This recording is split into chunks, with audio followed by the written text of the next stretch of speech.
Let's talk about money. Men and women have been concerned about money since the first coin was fashioned in Asia Minor about 700 BC. You might say that money's like good health, in that we're concerned about it to the extent that we don't have it. The purpose of this message is to get down to basics, to clear the air surrounding the entire subject of money. To do this, I'm going to have to get absolutely elementary, and while you may already know most of the things I'm going to say, I think it's important that we remind ourselves just exactly what money is, how much of it is enough, and how to earn the amount of money you need to live the way you want to live now and in the important future years. To begin, let's get rid of the old myth once and for all that money is bad or unimportant. It is not bad, and it is important, vitally important. It's just as important as the food and clothes it buys, the shelter it affords, the education it provides, and the doctor's bills it pays. Money is important to any person living in a civilized society. To argue and split hairs to the effect that it's not as important as other things is absurd. Nothing will take the place of money in the area in which money works. That's all there is to it. What is money? Money is the harvest of our production. Money is what we receive for our production and service as persons, and which we can then use to obtain the production and service of others. We can quite often accurately gauge the extent of our production and service by simply counting the amount of money we receive for it. You will still hear people say, money won't bring happiness. The earning and possession of money has brought a lot more happiness than has poverty. Money's a warm home and healthy children. It's birthday presents and a college education. It's a trip abroad and the means to help the older people and the less fortunate. We're not saying that piling up a lot of wealth is important. What we are saying is that money is important because it's the only reward which is completely negotiable and can be used by everyone. Look at it this way. A diamond is more valuable than a lump of coal, yet that's exactly what a diamond was at one time. And just as a lump of coal can be transformed into one of the world's most valuable objects, a human being can vastly increase his own value to the world. Try to remember this formula. The amount of money we receive will always be in direct ratio to the demand for what we do, our ability to do it, and the difficulty of replacing us. A highly skilled human being is worth more money in our economy than a person who is not highly skilled and who can be easily replaced. This is not to say that one person is any better than any other person. Remember that in this message we're only talking about money, nothing else.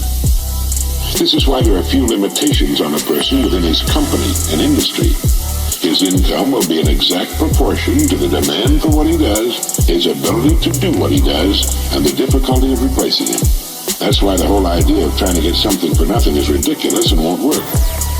A top jockey will earn upwards of $200,000 a year, which will represent 10% of the winnings of the horses he rides.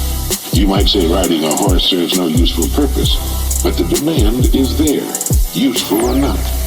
It's the same with a star in show business. His or her income will very accurately reflect the demand for what he or she does. And that's why preparation for life is so important. Luck has been defined as what happens when preparedness meets opportunity. A great opportunity will only make the unprepared, the unqualified, appear ridiculous. For every one of us, opportunities are all around us. Our ability to see them will depend in large part on how well we have prepared ourselves. Now, how do you stack up in this regard? Now, while this may sound elementary, you'd be amazed at the number of people who want more money, but don't want to take the time and trouble to qualify for it. And until they qualify for it, there's no way on earth for them to earn it. It's like the person who wants a good-looking figure but doesn't want to stay on a diet long enough to get it. To 9/10 of the world's population, the average North American is already rich. There's a greater difference between the standard of living of most of the world's population and our average worker than there is between the standard enjoyed by our average worker and the richest man in the country. Our working man has just about everything the wealthiest man has, only smaller. He has a home, car, often two of them, radio, TV, savings account, debts. They're just smaller. His food is as good and just as plentiful. His bed is just as comfortable. His home is just as warm in the winter. He has exactly the same amount of time and just as much, maybe more, freedom. His life expectancy at birth is 70 years. For the rest of the world, on the average, it's less than 40. With only a fraction of the world's population, we in the free world have half of the world's total money income. We have more than 2/3 of all the automobiles on Earth. So in talking about money, let's understand that we're already rich as people. Now, how much do you want? How much money do you need to live the way you want to live, to accomplish the goals you have established for yourself? Most people think they want more money than they really do, and settle for a lot less than they could earn if they went about it the right way. The world will pay you exactly what you bargained for, exactly what you earned, but not a penny more. You remember the poem that goes, "I bargained with life for a penny, and life would pay no more"? Well, that's about it.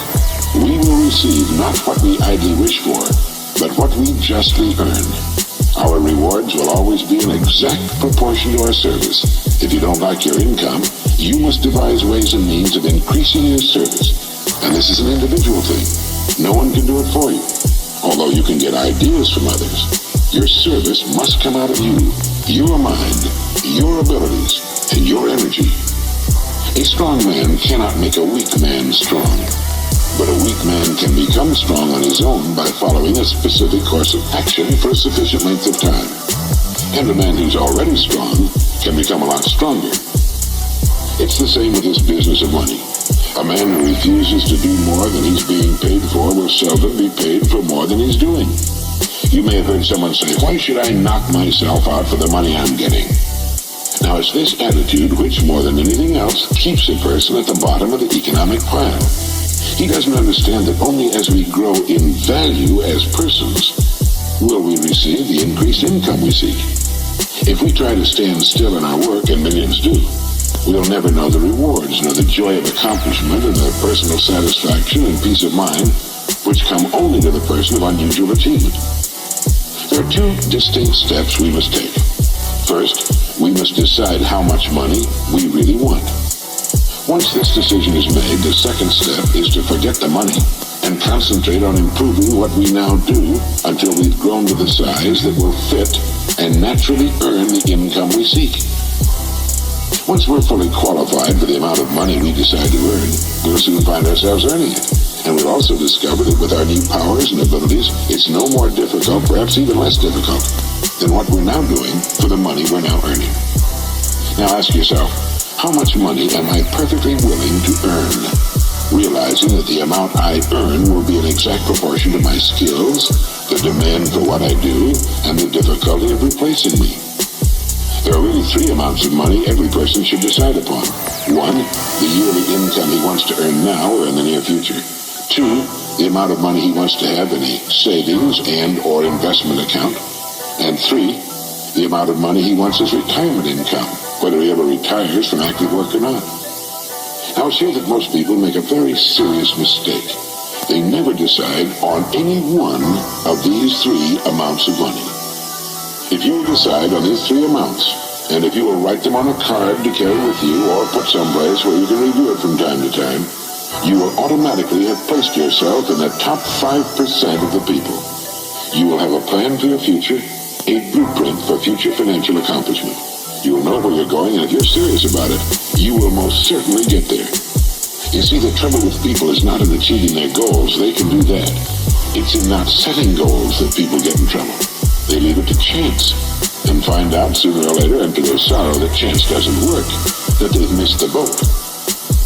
It's estimated that only 5% decide on the money they'll earn, and then grow as persons into the size of the incomes they seek. They thus take their lives, their fortunes, and their futures into their own hands as they should, and accomplish their goals right on schedule all the years of their lives. You can do the same thing, and you can do it starting right now. There are two kinds of people where money's concerned. There are the majority who cut back on their wants to fit their incomes, and there are those free spirits in the minority who make their incomes fit their wants. Now, which is best for you? You must decide. Ben Franklin gave us the secret to wealth. He said the road to wealth lies in augmenting our means or diminishing our wants. Either will do, but the quickest way to wealth is to do both at the same time. Now, when you write down the yearly income you mean to earn, you no doubt know whether or not it's average for the work you're in or above average. the chances are good that the figure you will decide upon will be above average, perhaps quite a bit above average. That's good. Now ask yourself, who in my line of work is now earning that kind of money? If you know, you'll have a good idea of what you have to do in order to earn it. Now this is exactly how men move from the ranks into positions of top authority with corresponding incomes. I have no way of knowing your line of business. Regardless of the business you're in, it needs new leaders, men to come up in the years ahead. Everything is expanding, getting larger, and with the increase in size and scope, the most desperate need is for the dedicated, able person who can learn to lead the field, and to lead others as well. Some of the top executives in the nation today were once accountants, shipping clerks, struggling lawyers, service station attendants, salesmen far out in remote territories, sales clerks, mailroom boys, mechanics. You cannot think of a position from which people have not climbed to the top. Understand what I'm going to say, and it'll bring you and yours everything you want. It's not the job, it's the person. It's not your present circumstances which count, but the circumstances you make up your mind to achieve that are important. The only limit on your income is you. And the income you decide upon can be achieved within the framework of your present work, industry, or profession, where you already have a start and a place. All you need is the plan, the roadmap, and the courage to press on to your destination, knowing in advance that there will be problems and setbacks, but knowing also that nothing on earth can stand in the way of a plan backed by persistence and determination. With the income written down that you intend to earn, spend a part of each day thinking of ways in which you can increase your service, knowing that you have only to manage this and the income will take care of itself. Since the amount of money you want to earn is more than you're now receiving, your part of the bargain is to find ways of increasing your service until the gap has been bridged, and more than bridged. Look at your card with the 3 amounts written on it. By setting a financial goal, you're demonstrating faith. You'll find that you'll begin to become what others call lucky. You'll begin to get good hunches and ideas. You'll take far more interest in everything about your work and your company. You will see opportunities in your work and environment you've never noticed before. In fact, you'll soon discover you're no longer the same person. You care less how others are doing their jobs and concern yourself more with the manner in which you do yours. By your example, you'll inspire others to do their jobs better. Have faith in yourself and the quiet, firm inner knowledge that you can and will accomplish your goals. Know that the answers you seek will come to you in their own time if you only keep looking for them. Above all, realize that money cannot be sought directly. Money, like happiness, is an effect. It's the result of a cause, and the cause is valuable service. Keep money in its proper place. It's a servant, nothing more. It's a tool with which we can live better, see more of the world, give our youngsters the education they need and a good start in life. It's the means to a happy, carefree retirement in later years. Money is necessary to modern life, but keep it in its place. You need only so much food to enjoy good health. You need only so much money to live comfortably, securely, and well. Too much emphasis on money reverses the whole picture. You then become the servant, and the money becomes the master. As Horace Latimer put it, it's good to have money and the things money can buy, but it's good too to check up once in a while and make sure that you haven't lost the things that money can't buy. Every person should know happiness in his work and home, and prosperity. These things can and should be yours. Now, play this message as often as you can during the next week. Fix your plans firmly in your mind, and relax. Keep cool and calm. Be as serene as you possibly can be. You have nothing to worry about. Right now, you may have no idea at all how the additional income you seek is going to come to you, nor how you're going to save the amount you want in a savings account, or how you can possibly arrange for the retirement income you've decided upon. That isn't important. Remember that the only really important thing is that you know what you want. If you do, you will become, you must become what you think about. Be realistic about your financial goals, for as you reach them, you can then set higher goals. Trying to jump too far too soon can often result in confusion, tenseness, and worry. Take your growth in sensible, logical steps, remembering that the big thing is that you know what you want, and that you realize your rewards will match your service. That is, that you must devise ways and means of actually becoming the person who is worth the amount of money you have established for yourself. A person may be worth more than he's getting for a while, but the two will match up. They have to. In fact, unless a person is worth more than he's now receiving, he cannot move ahead. He's receiving all he's worth. It all gets back to the great law that controls everything in the universe, cause and effect. The cause must precede the effect, or the effect cannot occur.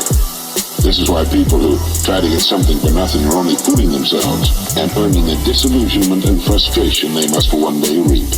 You can have what you want. You need only make up your mind.